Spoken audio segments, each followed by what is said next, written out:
back to the Addiction Help Podcast, now in our second season as the flagship podcast on the Addiction Help Media Network. I am your host, Dan Hauser. With me again is Chris Carberg, our lovely co-founder over here at addictionhelp.com. Chris, how's it going, and happy holidays? Happy holidays. Just getting things in order. It's a crazy time of year, but I think it's one of the reasons why we wanted to talk about this today. So I'm feeling good. How about you? How are you feeling? I'm good. Are you ready? I'm good. So both of us are kind of in that holiday mode. We're scrambling. I'm leaving tomorrow for a couple days for the holidays to head out of town. I know you've got a bunch going on, but I wanted to make a point that we sat down today.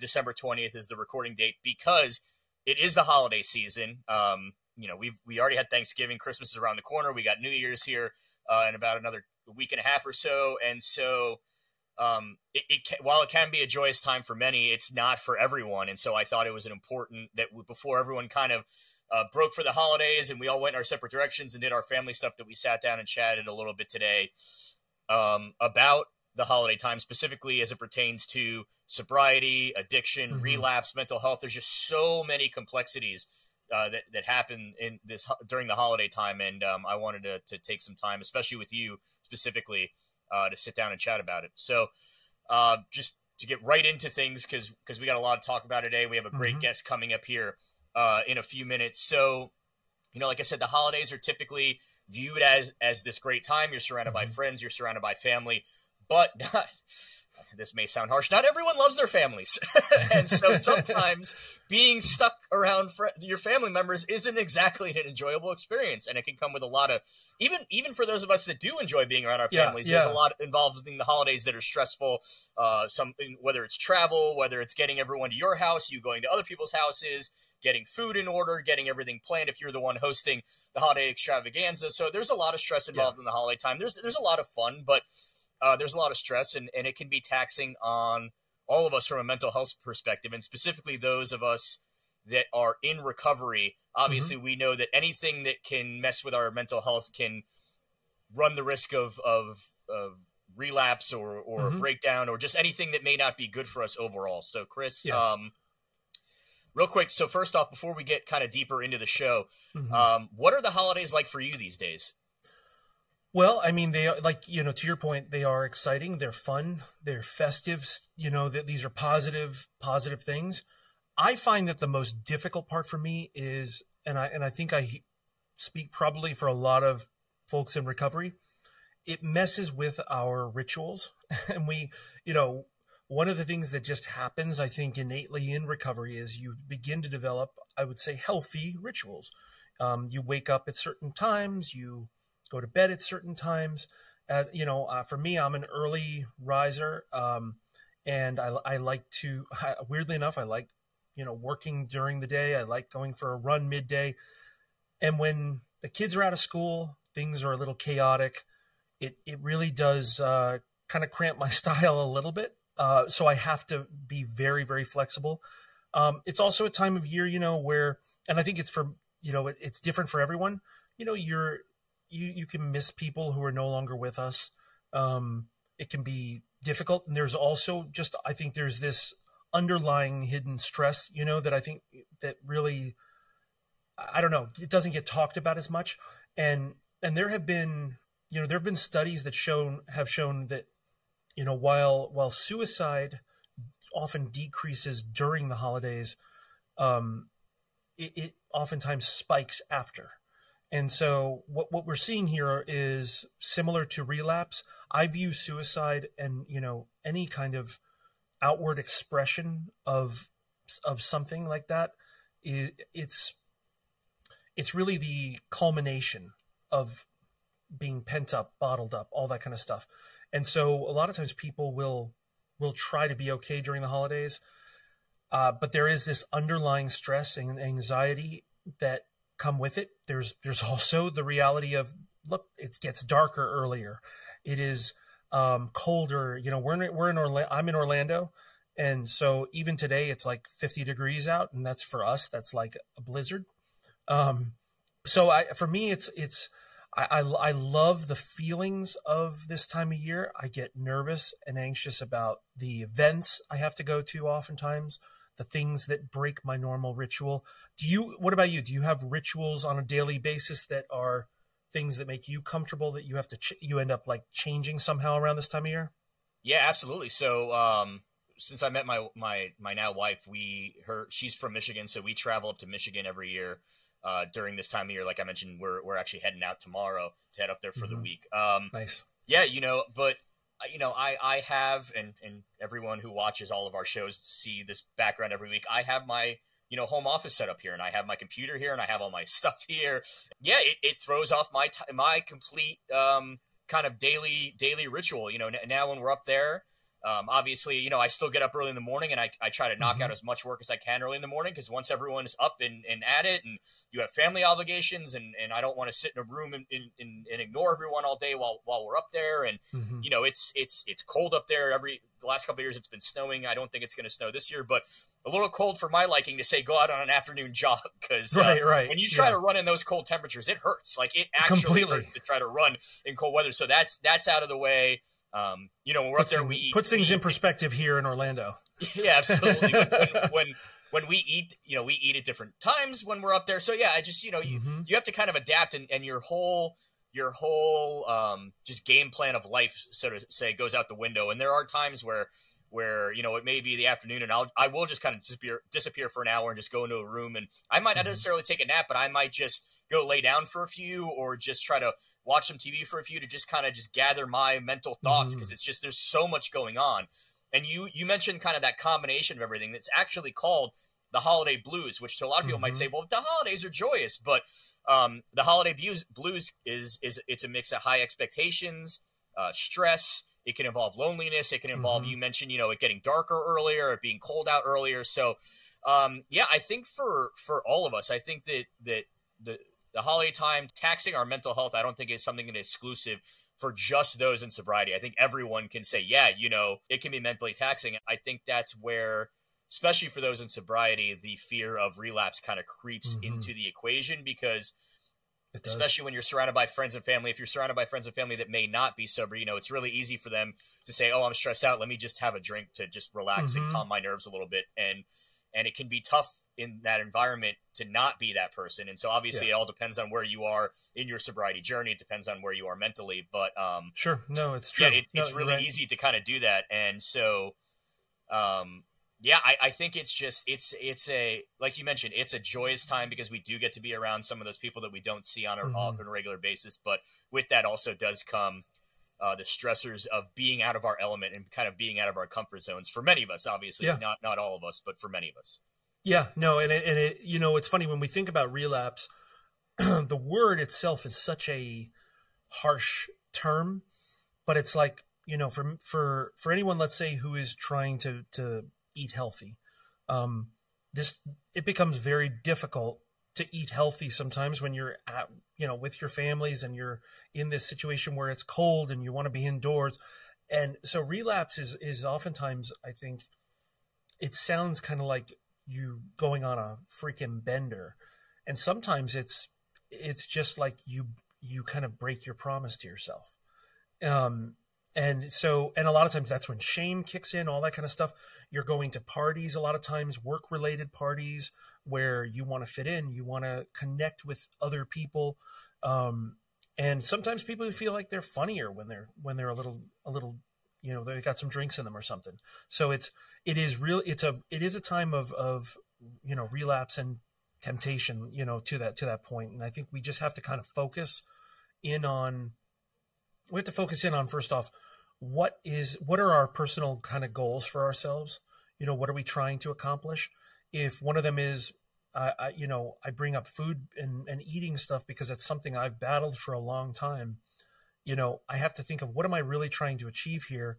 And are the actions that I'm taking, are they going to be effective in helping me accomplish those goals? Or are they, sometimes it feels good in the moment, and then you realize you sit up and you're like, I feel like I'm behind another day.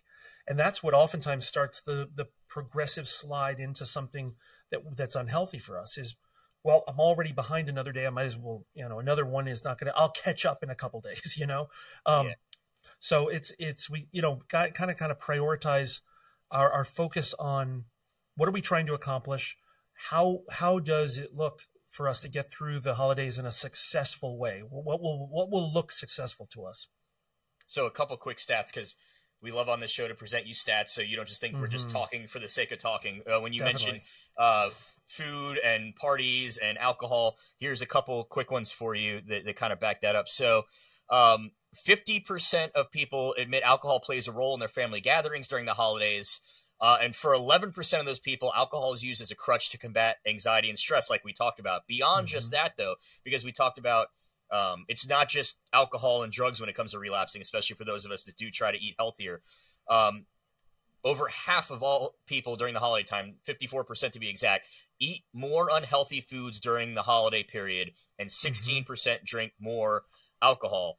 And for many of those people, they admit that it is a coping mechanism to help them mentally. So, you say relapse, and I know relapse has that negative connotation, and we do try on this show to get rid of that negative connotation. But also, a lot of people assume relapse only means drugs or alcohol. Relapse means anything that's different from your normal routine. So if you're not going to the gym because of the holidays, or you're eating unhealthier food, so and so we've seen a lot of people this time of year, especially with Thanksgiving and Christmas. Obviously, a big part of those traditions is big family feasts, a lot of food, and it's not always the healthiest of foods too. And so, you mentioned about kind of going down that slippery slope where it's just, okay, well, for one day on Christmas, I'll eat a little unhealthy, and then you wake up the next day and it's like, oh, all those leftovers in the fridge, and it's like, oh, well, I ate unhealthy yesterday. What's the worst thing that happens if I do it again today? I'll get back to it tomorrow, and then tomorrow becomes the day after that, and then the day after that, and the next thing you know, you're kind of down that slippery slope of getting back into some bad and unhealthy habits again.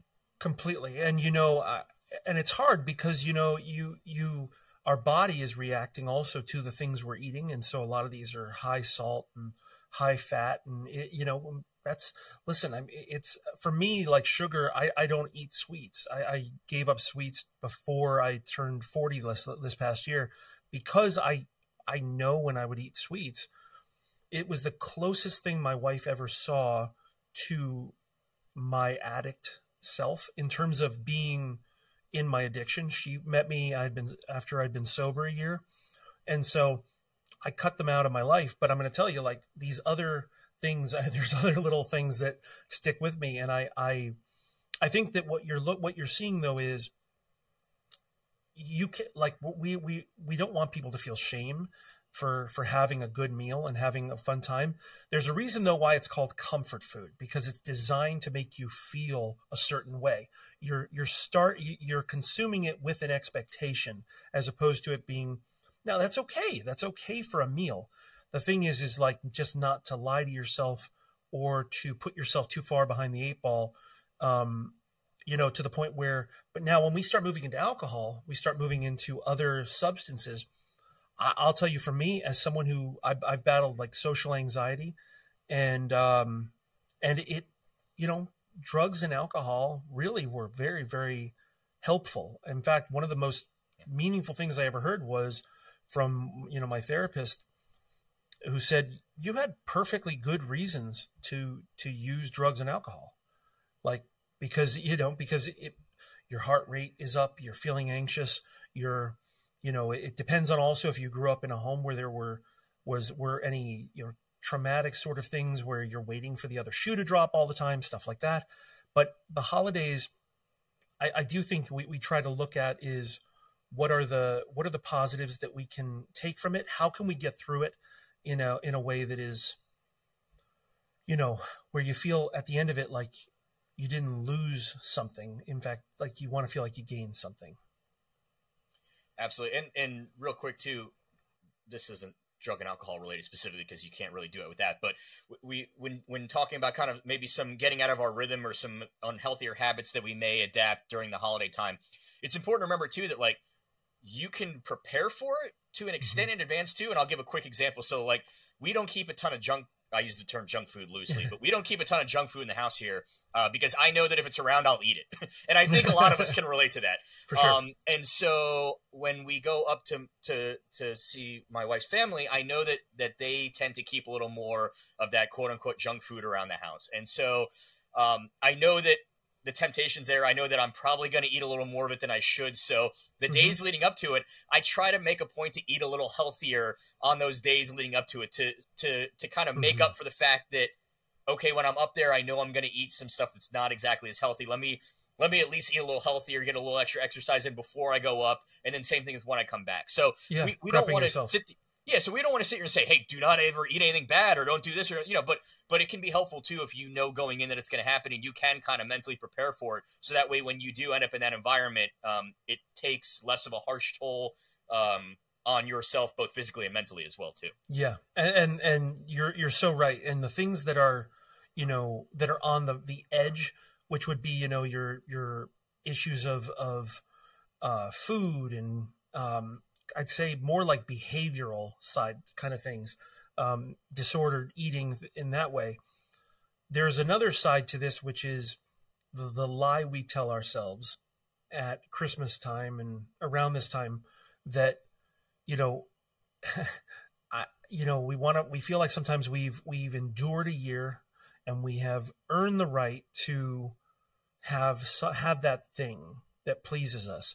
And the world is becoming less and less abstinence based when it comes to addiction recovery. And I think that, I understand the reason for it. We're trying not to shame people. However, we're also lying. If I can tell you right now that if you gave me any drug and it gave me a sense of relief, even under the best intentions, I would find a way to abuse it. And so it's important going into this to also prepare yourself by saying, what am I not going to do because I have an agreement with myself. I know what's appropriate for me. I know what's in my best interest. And that regardless of what anyone asks, I'm prepared to say, no, thank you. Or I'm prepared to simply, people ask me sometimes like, oh, would you like some beer? You want something to drink? I love people who are just able to do that and they're fine. I can't. So I will sometimes just be very blunt with them and be like, oh, I'm an alcoholic. And they're like, their face will drop for a second. I'm like, it's okay. I just, you don't have enough insurance. Trust me, So it's like, and then they're like, oh, it's okay. I guess we can, you say it out loud and it's like, okay, well now it's not, I don't have to pretend, We've talked about that on previous episodes too, where you said like somebody can sit there and they can be at a bar and they may never finish. They may have a couple sips of a drink and walk away and not finish it. And you're looking at them like, how can you do this? How can you not finish this? What are you doing? Forget not finish this. How can you not finish this and then immediately not order another one? So exactly. Yeah. Like, what is wrong with you?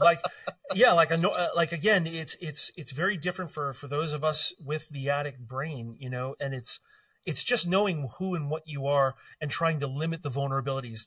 Dialectical behavioral therapy has helped me a lot with that in terms of when I go into something, trying to limit the vulnerabilities. We've talked about it in recovery with HALT, hungry, angry, lonely, tired. If you're any of those four at any given moment, there's a higher chance that you're going to make a decision that is not necessarily in your best interest. And so what do? You try and prepare for that basically, so but you're right. It's something I don't understand. And it's just, I have to constantly remind myself, I'm not like them. I'm not, and it's okay. It's okay that I'm not like them. I'm different, and I'm going to be different forever. I've actually heard your voice in the back of my head before, by the way, since we had that discussion where it's like, I'll leave it and it'll just be, I'll hear you being like, how are you leaving that? And it's right. What is wrong with you? Yeah. So have you no self-respect? Yeah, right. Have you get wasted and piss your pants like a normal healthy human. But on that note, we've got a great guest coming up here in a few minutes. But Chris, I did want to touch on this really quickly because you mentioned when we were doing some show prep about a particular holiday story that you wanted to share with the audience from back during your drinking days. So I will kind of cede the floor here for a minute and let you kind of share that with the audience. Yeah, so I think that in this little moment we're going to put on I need a little Christmas music, and I need maybe some little lights on the screen, and we're going to dim it a little bit, and I'm going to talk gently, and it goes a little something like this. And if you're like me, you probably have a memory of this, but I'm sharing this because as an addict, I forget the past, and I constantly have to remind myself, the worst Christmas ever. When I was about, I think it was around 21 or 22, I was hopelessly hooked on painkillers and, drinking with them, and also on sleep stuff like for Valium and Vicodin, all of that. I was completely hooked on these things. But I was pretty sure that I had good control over it. And, you look for these, these little moments you look for these moments where you're able to see what other people see. And it's very rare as an addict where you get to see it. But this Christmas I did. And at the time I was dating someone in college, and her family opened up Christmas presents the night before Christmas. And that was their special event. And I remember that they were filming Christmas opening things, and I didn't know that I was nodding off during the whole thing, but literally the entire time I'm sitting with this family, just fading in and out of consciousness, just nodding off. And, after a while, they put the camera on me. And I realize now, it was the first time I ever saw that thing. And it was freaking depressing and awful. And I ended up actually driving home that night. I had sobered up, I thought I was pretty sobered up as much as I could, but I was kind of sober, and I don't know if I was. I drove home, and I rear-ended somebody on the way home. And it didn't leave a mark. It was, it looked like it was no big deal, but,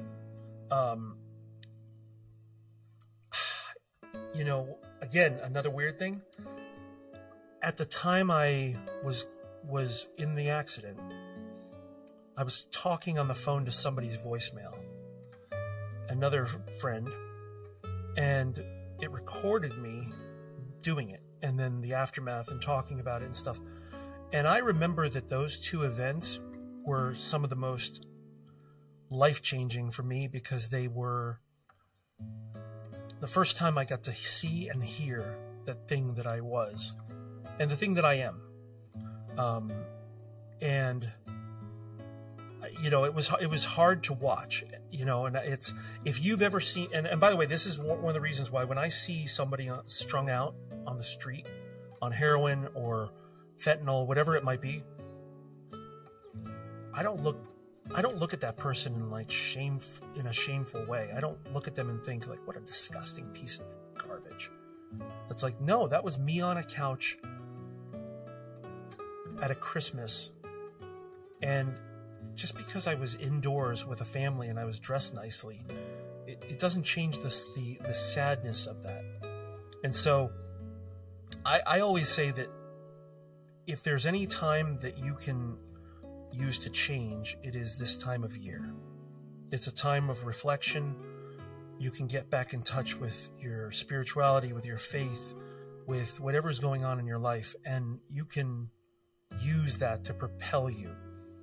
I am lucky that I didn't harm somebody, and besides in an emotional way. But yeah, I look back at that, man, and I'm like, it changed how I saw addicts forever, because it was the only time I ever really saw what it was like, The wording of this question is going to sound weird, but I think it's going to make sense. Looking back now, are you glad that happened? I know that it sounds really weird to say, are you glad that something so awful happened? But now, where you're at now in your life and being able to look back in retrospect, are you glad that it happened from the standpoint of it was something that was finally able to kind of wake you up, so to say? Yeah. It was, because you don't think you really, when you're in it, you don't think you look that off. You think you're like, oh, okay, I mean, maybe a little, if you really get close, you have no idea. You have no idea that you're like a zombie. I mean, I remember passing out, standing up for 4 hours while I was peeing one day. And I was like, I mean, like, how crazy is that? Like, I passed out standing up while I was peeing. I wake up and my legs have been straight for 4 hours. 4 hours has passed.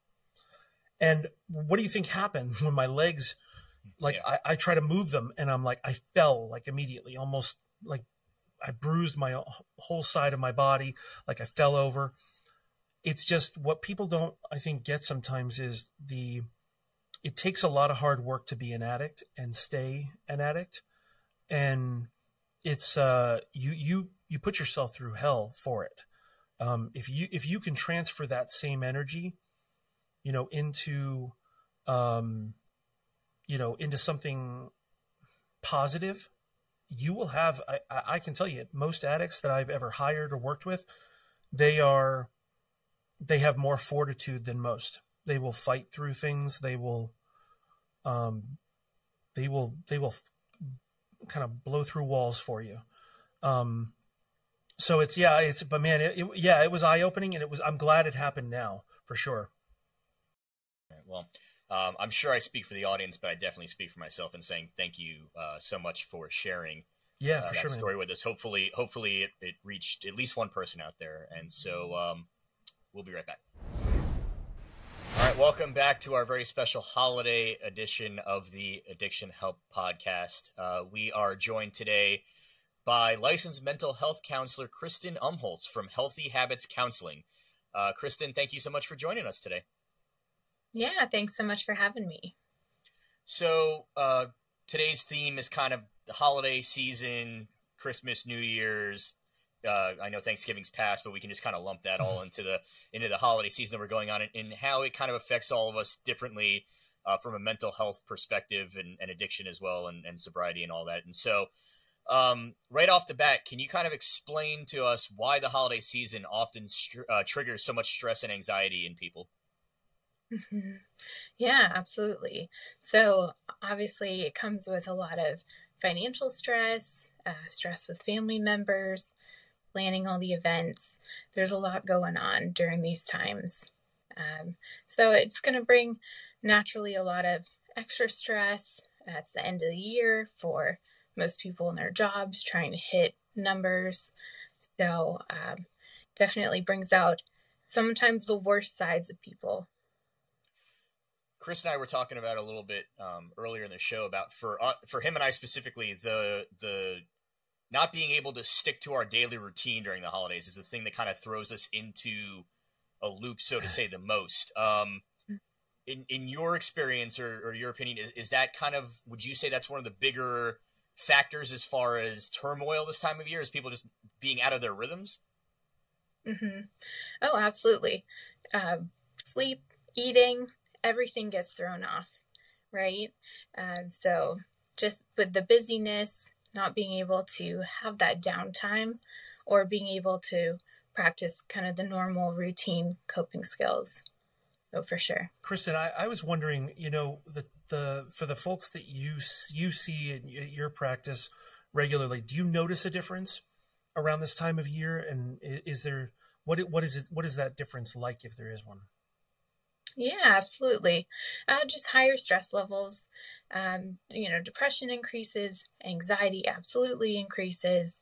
So everyone's just a little bit more on edge, and forgetting about the coping skills that, I've taught them or we've practiced throughout the year. Very cool. So I feel like this time of year, a lot of people, even if they're not feeling it internally, on the outside, they try to put on the smiling face, and they try to at least act cheery around other people. And so it may be tougher for somebody struggling this time of year to be able to, for others around them to be able to spot it, because they do try to kind of fake it a little more or try to keep that cheery kind of mind frame. Are there still some common signs that we all can be on the lookout for that may indicate that someone in our kind of orbit may be struggling a little more than they normally would be during the holidays? Yeah. So outside of kind of your typical holiday stress, I'd say, just those signs of burnout. So being more irritable, less patient with others, maybe snapping out at family members, And also it comes out physically. So having headaches, more digestive issues, poor sleep, poor eating, all of that will look a little different. And on that note as well, too, I mean, I think that even those who may not be struggling severely, I think we all experience some form of stress, anxiety, anguish during the holiday time. It just kind of comes with the territory. But is there a way that you can kind of distinguish between just typical holiday stressors and somebody having a much more serious kind of mental health issue? I'd say some of the warning signs would be someone isolating themselves more, just, kind of pulling back from maybe family members or even activities that they normally love to do. So whether that's their hobby, like golfing, or playing board games with the family, they're just not as interested in those activities. Okay, so if I'm going to get some free therapy right now. Okay, you're talking to a recovering addict, 18 plus years, borderline personality disorder, a very warm sense of self and spirit. What do you suggest as I kind of go into the new year? What for someone like me who, a lot of the folks in our audience have not just addiction issues, but co-occurring disorders and things like that. What are some coping mechanisms, the healthy ones, coping strategies that we can kind of put to use? What are any simple ones that you think we can keep in our pocket at all times? Yeah, absolutely. So I think consistency is great. Anything that, you can, obviously everyone wants to start the new diet program or go to the gym more, but things that you can realistically do consistently. So maybe that's, just going to more meetings or getting more involved in certain activities. Don't push yourself. Be realistic about what you can do and ask yourself, what's in my control? What can I handle? Don't put yourself outside of your own capabilities. So don't overdo it. Don't, and because I think as someone who gets socially anxious and stuff, I'm extroverted in a lot of ways, but when it comes to being, like I've said, when it comes to being myself, it's very nerve-wracking to me to just be me in places. I'm much more comfortable in places where there's an understanding of the character or role that I'm playing, kind of thing. How do you, what are some ways that, when people are going to holiday parties, they're, going to different events and things, they're going to try new things after the new year, maybe, but they're socially anxious or something. Are there ways that people who are battling that can kind of tolerate the distress that comes from that so they can continue to, experience positive things? Sure. Yeah. I think when it comes to being anxious with social events, I think having those boundaries with your family members, it's okay to ask and say, you know what, this subject is really off limits for me right now, and I don't feel comfortable having those conversations. And also having an escape plan, driving yourself, don't ride with other people. That way you can feel comfortable knowing that if you need to leave, then you can. And when it comes with addiction, I'd say have a meeting, go when the meetings are. A lot of the AA and NA groups, they're doing a lot of holiday parties. They do their own kind of sober events.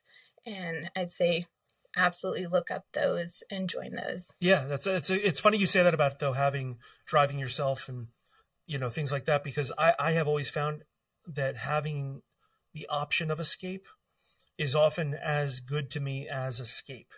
Just knowing that we can make changes as needed.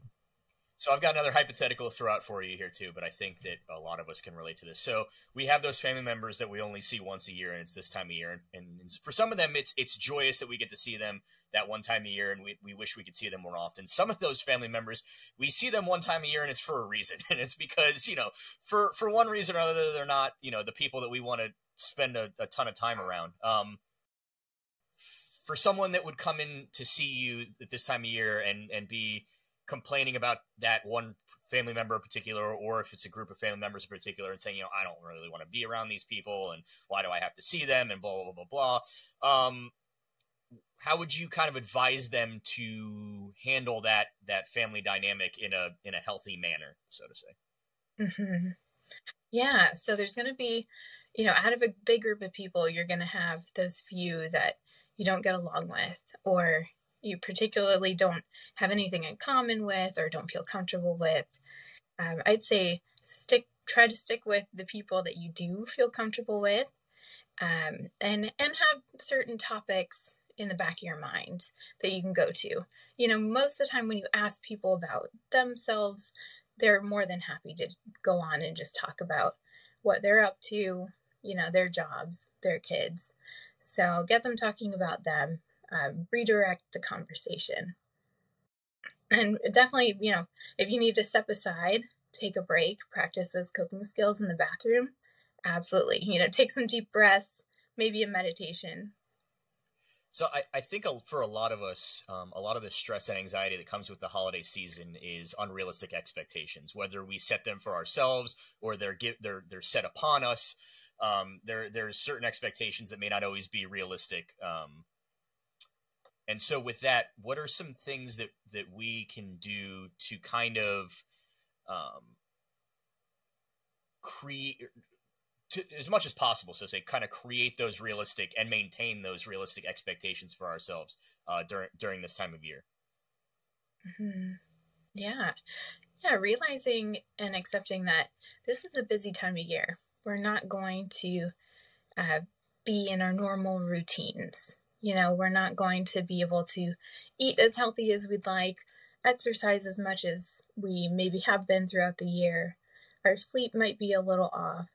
So really accepting and acknowledging that and saying it's okay if I don't meet these goals for the next couple of weeks. It's okay to have realistic expectations for myself. So, this time of year, obviously, we're creeping up on New Year's resolutions are a thing for a lot of people. New Year's resolutions is something you throw out there, and then it's like, hey, I want to go to the gym more often. And for the first 2 weeks of the year, you're at the gym every day, and then, it's back to, whatever, or, and so what are some things, or I shouldn't say what are some things, how important during this time of year specifically is that self-reflection, and what are some ways that we can not just set goals for ourselves in the new year, whether they're New Year's resolutions or not, but make sure that we set goals that are actually going to be realistic and things that we can actually do? Mm-hmm. Yeah, absolutely. So starting out the new year, I like to ask my clients, what are 3 things that you did well this past year and you're proud of yourself for? And what are 3 things that you'd like to improve for this upcoming year? And that way you're reflecting on things that you did well, you're proud of yourself, you can give yourself a pat on the back, but there's also some realistic things that you can change. So looking at small goals, being consistent about it, not showing up at the gym the first 3 weeks and then quitting. So. I think you could argue that social media is particularly busy this time of year. A lot of people are obviously at gatherings and they want to take pictures and they want to post on their Facebooks or their Instagrams or take, videos or whatnot. And so there's a lot of activity going on social media. So twofold. One, how does that, in your opinion, affect the holiday experience from being in the moment and finding that balance between, I want to document this and put this on social media, but I also need to be in the moment from there. And also, how do you see, or do you see at all it affecting your patients as far as their mental health goes when it comes to them looking at everybody else's pictures and posts and almost kind of comparing that to theirs? Mm-hmm.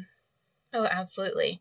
I think comparison is such a dangerous thing, because you're either left feeling insecure or you're left feeling overly confident.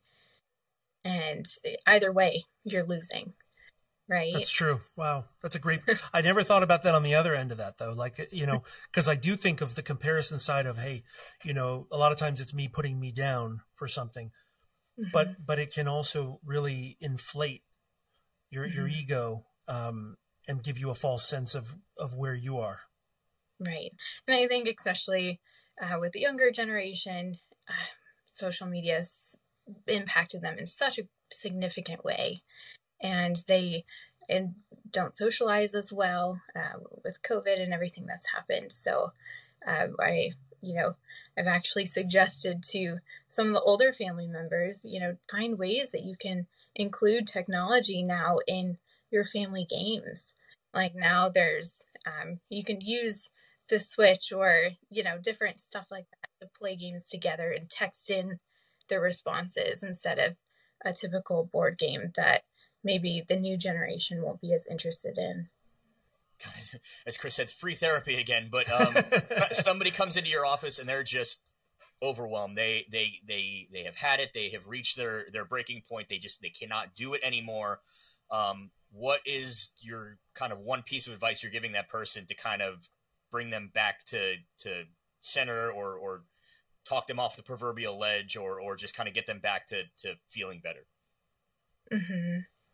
Yeah, I think a big one is being able to rebuild that confidence, because sometimes we lose sight of, when we're going through a really hard time, we'll lose sight of, all the things that we have accomplished in the past. So having them look back and say, what have you accomplished? You're really resilient. You have gotten yourself through all of these tough things.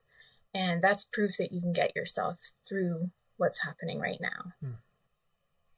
It's a great point. I think that those are some of the hardest things in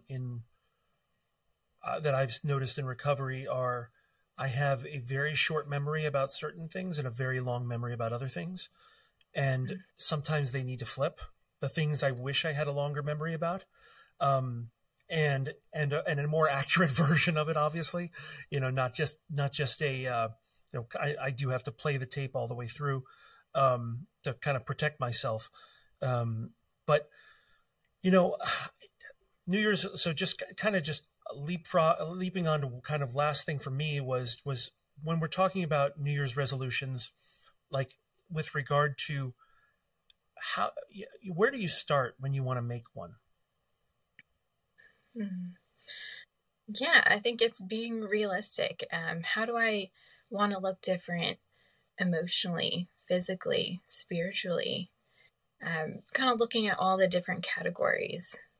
How should I look different in my work, in my personal life, at home? So you're saying, so you're saying, like how because again, when we think look different, we're picturing, again, it's so usually very the skin deep sort of stuff, and that's a lot of the resolutions. So I was interested in your phrasing of that, because where my mind went was I was going, how I'm going to look, okay, and I was like, oh no, how my world is going to look, how my health, my relationship with my children, and I almost have to picture it. And I think a lot of times we only focus on the things we see every day, that we view that there can be observable changes, which is, so that's an interesting, I just thought it was interesting the way you said that. Yeah, absolutely. What do I want, my relationships to look like, be different? It's not just a physical change. Everyone thinks that the New Year's resolution is a physical change or a health change, but really it could look different at work or with your family, in your spiritual life. I love that. All right. Well, Kristen, thank you so much for coming on with us on this very special holiday edition and kind of talking us through some of the common things that we all go through this holiday season. Hopefully everyone out there kind of listened to what Kristen had to say, and hopefully it made them feel a little bit better about themselves and made them realize that they're not the only ones that may be wanting to kind of pull their hair out over these next couple weeks here as we wrap up the year. So thank you so much for coming on with us today. Yeah, absolutely. Thanks so much for having me. That'll do it for this episode. Thank you so much again to Kristen for joining us today. And Chris, this will be our last episode of 2023 as well, as far as you and I recording together. It's been a crazy year. We launched a podcast network this year.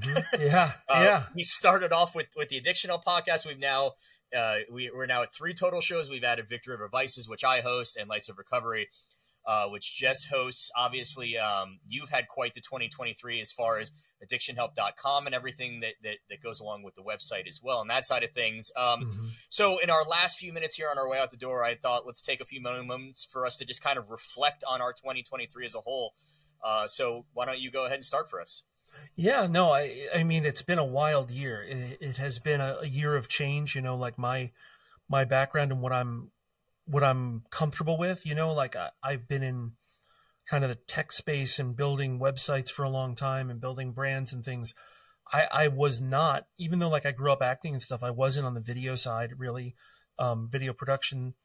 But we really felt like there's a need for that. And so one of the biggest wins this year has been, creating, together, kind of creating these different shows, putting good content out there, helpful content.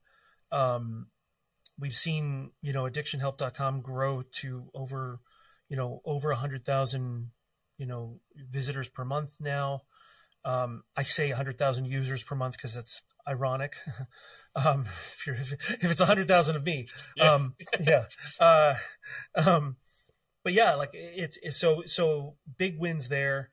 And, I think that it's been a busy year, and I think it's a good time to take some breaths, to regroup, to envision what's coming in the next year. But it's been awesome. And I'm very, very, I'm excited about what 2024 is going to look like, and not just from a hopeful standpoint. I genuinely think we're onto something here, and it's going to help a lot of people. Yeah, so I can say on my end of things, well, first off, that's fantastic, the number of people that are coming to addictionhelp.com. I know it sounds weird to say that because it means a lot of people may be struggling, but it also means that people are trying to get help, and that's what it's all about. Without here. a doubt. That's the key. You said it before. I've stolen your line before. You can't get help if you're dead. Yeah. If people are getting that help, it means they're doing so before it's too late. Absolutely. Which is fantastic. And so obviously that means that the people are trying to make themselves better and healthier and happier, which that's what we want to do here. And so I'll say from my standpoint, growing up, especially through high school and college, I did a lot of stuff like this, a lot of in front of camera work, a lot of broadcasting stuff, a lot of sports stuff.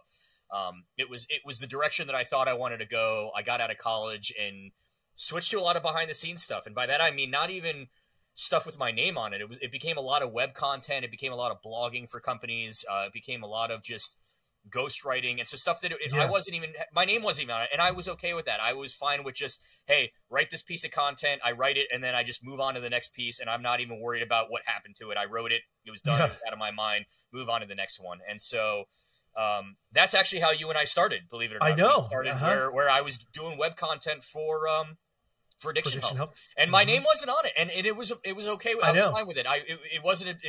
It was more about getting out the content to the people that needed it. I didn't care if they saw that it was from Dan Hauser or Joe Smith or no name whatsoever. It was just the importance was getting that information to the people that needed it. And then so you came. And by the way, like for people who don't know, we write by committee more than anything, absolutely. So it goes through about it's a collaborative process. It is. One of the things I noticed about you initially was the lack of ego. You want somebody who has, I would say, a voice, and then separately who doesn't have an ego about it. That's, I think, what you're always trying to do. And then, so that starting point was amazing. Yeah, but basically I would write the guts of the page, and then it would go to Jess, and she would add her information in, and it would go to you, and you would add your information and knowledge in, and then there'd be this collaborative end result that would end up going up on the website.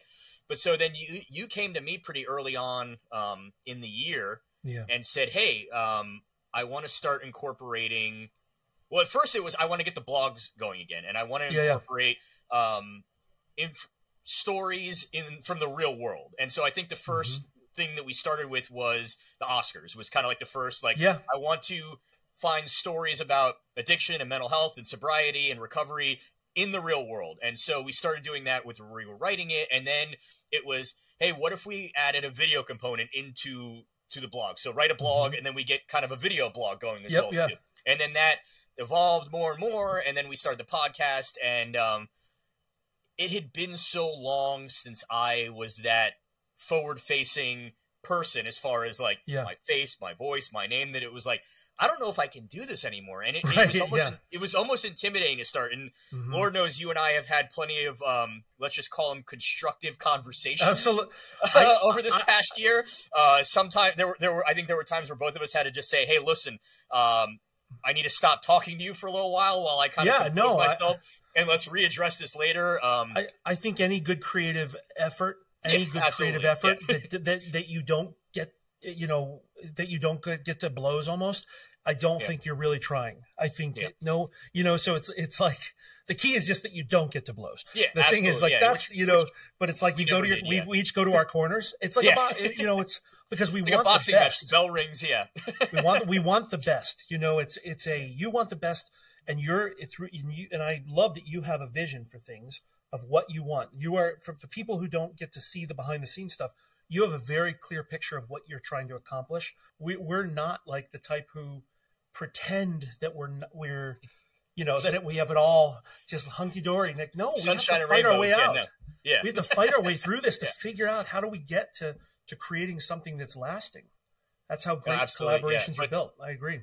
All the OG listeners and watchers, you guys have seen that evolution play out in real time. We started with webcam, or we started with not even webcam. We started with the camera built into my laptop and not even a real microphone. And now, I remember the day that 7 packages showed up on my front door, and it's like, okay, here, now build yourself a home studio, And so that obviously came with some stresses and some, whatnot. But we battled through that one as well. And we've been putting out these great shows. And then, like I said, we've evolved now, and we have 2 more shows. So now we have 3 total here on the network. And obviously 2024 is going to continue to bring great things. It's going to continue to bring great guests, both on this show and for me personally on Victory Over Vices. It's going to continue to bring great topics of conversation. It's going to continue to bring to the forefront topics of conversation that aren't being had, that need to be had. And so I think as long as we continue to do that, and we continue to remember that we're here to have those conversations with you all that aren't being had, I think we're going to be in for a great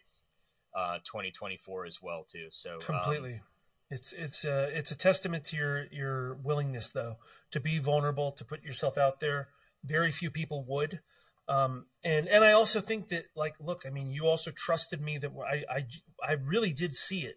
I could see it in you, when I told you when I was on the phone with you and I'm just listening to you and I'm going, my gosh, I could listen to this voice all day. So I commend you for taking that risk. You do demand the best, and you genuinely want to put out great content. And I think, that's why these things are growing, and why we're getting more and more and more views on them. It's because I think your passion is very, very evident. So I'm so proud of your accomplishments, man. It's a big deal. On that note, I'm so very excited to see what 2024 brings. But for one last time in 2023, it wouldn't be an episode of Addiction Help Podcast if I didn't remind everyone out there, especially this time of year, it's okay if you're not okay, but if you're not okay, please go ahead and get the help that you need. Surround yourself with people that can help you, and just, make sure that you are taking care of yourself first and foremost. And so addictionhelp.com, please go ahead and continue to keep visiting our website there for great information as far as resource pages, information on what you can do to get help that you need, and anything else you may need there. And of course, you can find all of our episodes from this one and Lights of Recovery and Victory Over Vices. All the links there are also there on the addictionhelp.com website. Of course, we also have our YouTube pages, and for those audio only people, we are on Spotify, anywhere else you get your podcast. Please continue to Send us your feedback. Please continue to share the shows with your friends and family members and loved ones, and keep spreading the word about what we're doing out there. So absolutely. That will do it for us, though. That will do it for this episode of the Addiction Out Podcast. Thank you all so much for being with us in 2023, and we look forward to chatting with you more in 2024. Have a great holiday, great New Year's, and we'll see you guys on the other side.